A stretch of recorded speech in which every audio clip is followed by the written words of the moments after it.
नमस्ते आंगनवाड़ी कार्यकर्ताओं। आंगनवाड़ी कार्यकर्ता प्रशिक्षण कार्यक्रम की इस नई वीडियो में आप सभी का स्वागत है। आज की वीडियो में हम बच्चों के शुरुआती वर्षों में संज्ञानात्मक विकास के महत्व, कौशल और उन गतिविधियों के बारे में चर्चा करेंगे जो इनको बढ़ाने में मदद करती है। आगे हम कुछ शिक्षण अधिगम सहायक सामग्री यानी टीचिंग लर्निंग मटेरियल भी देखेंगे जिनका उपयोग बच्चों के संज्ञानात्मक विकास के लिए किया जा सकता है। आसान शब्दों में कहें तो हम जानेंगे कि आंगनवाड़ी में आसानी से उपलब्ध निःशुल्क या कम शुल्क वाली चीजों से किस तरह अलग अलग तरीके से मजेदार खिलौने बनाए जा सकते हैं। लेकिन क्या आप जानते हैं कि उनके शुरुआती वर्षों में उनका मानसिक विकास कैसे विकसित होता है और यह उनके पूरे भविष्य की नींव रखता है। संज्ञानात्मक विकास वह प्रक्रिया है जिससे बच्चे सोचते हैं, खोज करते हैं और अपने आसपास की दुनिया को समझते हैं। यह उनके सीखने, याद रखने और समस्याओं को हल करने की क्षमता को आकार देता है और यह तब शुरू होता है जब वे पैदा होते हैं। बच्चों के संज्ञानात्मक कौशल विकसित करने के लिए विभिन्न गतिविधियां कराई जा सकती हैं, जैसे पजल, बिल्डिंग ब्लॉक्स, आकार, रंग छांटना, अलग अलग चीजों को उनके आकार लंबाई के अनुसार क्रम में लगाना या समानताओं विभिन्नताओं के आधार पर उन्हें छांटना, मिलाना, चुनौतियों का हल ढूंढना आदि। उनकी इंद्रियों को विकसित करने के लिए उन्हें मिट्टी, रेत या पानी, आसपास की कम लागत या बिना शुल्क वाली चीजों जैसे पत्ते, पत्थर, डंडियां, गत्ते, डब्बे, रसोई के बर्तन, कपड़े जैसे संवेदी खिलौने उपलब्ध कराए जा सकते हैं। आइए अब कुछ शिक्षण सामग्रियों पर नजर डालते हैं जो शिक्षार्थियों में संज्ञानात्मक कौशल विकसित करने के सहायक हो सकती हैं और इन्हें आप संज्ञानात्मक विकास वाली आंगनवाड़ी कक्षा में भी रख सकते हैं। आइए सबसे पहला टीएलएम आकार के प्रकार के बारे में समझते हैं। यह टीएलएम बच्चों के विभिन्न आकार को समझने, उन्हें निर्माण और हमारे आसपास के वातावरण में उनका अस्तित्व को जानने के लिए प्रेरित करेगा। आकारों के माध्यम से बच्चों को कई महत्वपूर्ण अवधारणाएं सिखाई जा सकती हैं।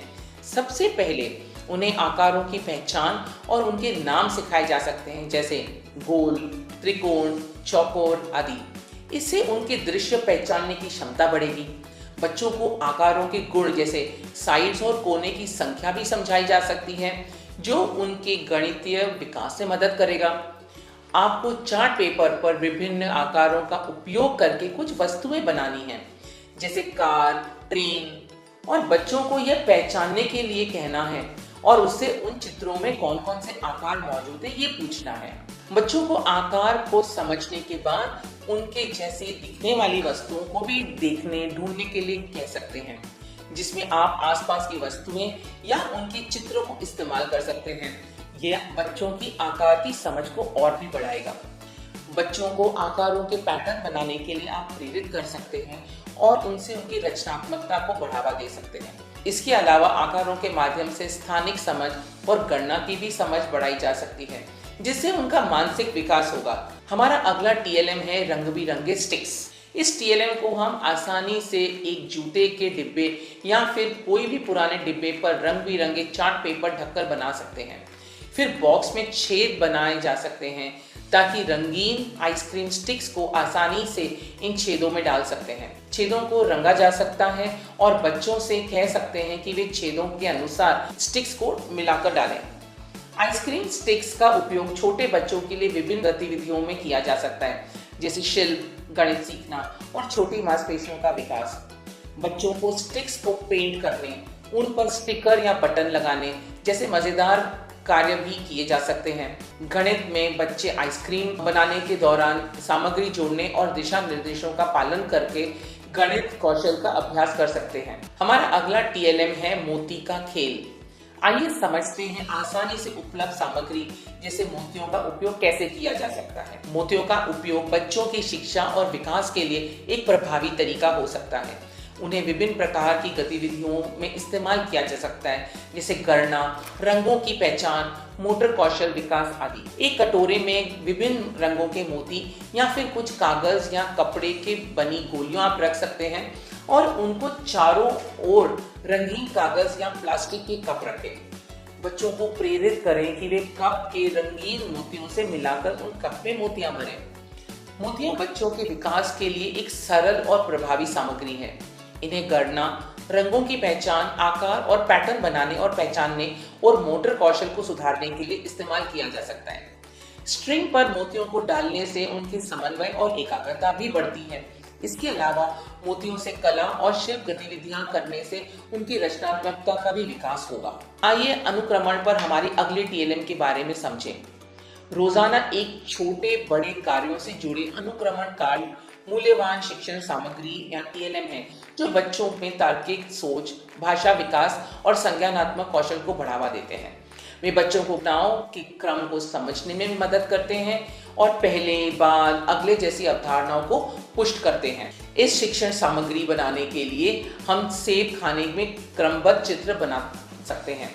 हम कागज का उपयोग कर किसी भी घटना से जुड़े चित्र बना सकते हैं, जैसे कि यहाँ सेब खाने के 5 अनुक्रमण कार्ड बनाए गए हैं।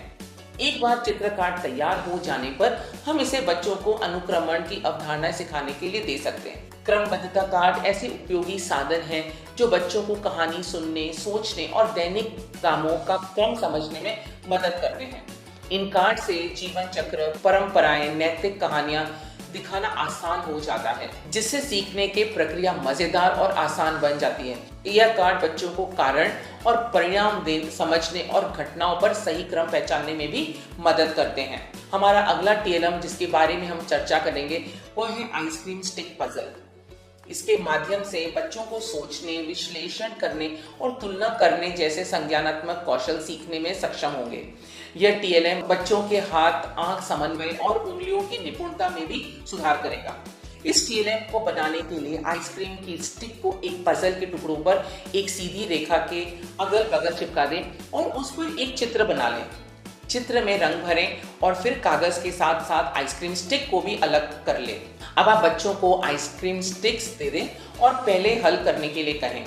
यह टीएलएम कागज की पट्टियों पर भी किया जा सकता है। इस टीएलएम का उपयोग जानवर, संख्याओं, अक्षरों या आकृतियों जैसे विशिष्ट विषयों को पढ़ाने के लिए भी किया जा सकता है। इसका उपयोग पहेली डिजाइन पर चर्चा करने, शब्दावली निर्माण और कहानी कहने को प्रोत्साहित करने के लिए भी किया जा सकता है। इसके अलावा यह उनकी सृजनात्मकता और कल्पना को भी बढ़ावा देता है। साथ साथ हाथ आंख के समन्वय में भी सुधार होता है। हम आशा करते हैं कि यह वीडियो आपको विभिन्न प्रकार के टीएलएम बनाने और अपनी आंगनबाड़ी में अवधारणाओं को सिखाने के लिए बहुत मदद करेगा। हम आपसे फिर मिलेंगे एक नई वीडियो के साथ। हमसे जुड़ने के लिए आपका धन्यवाद। वीडियो देखने के बाद आपके व्हाट्सएप पर भेजे 5 सवालों का जवाब दीजिए और मेडल पाइए।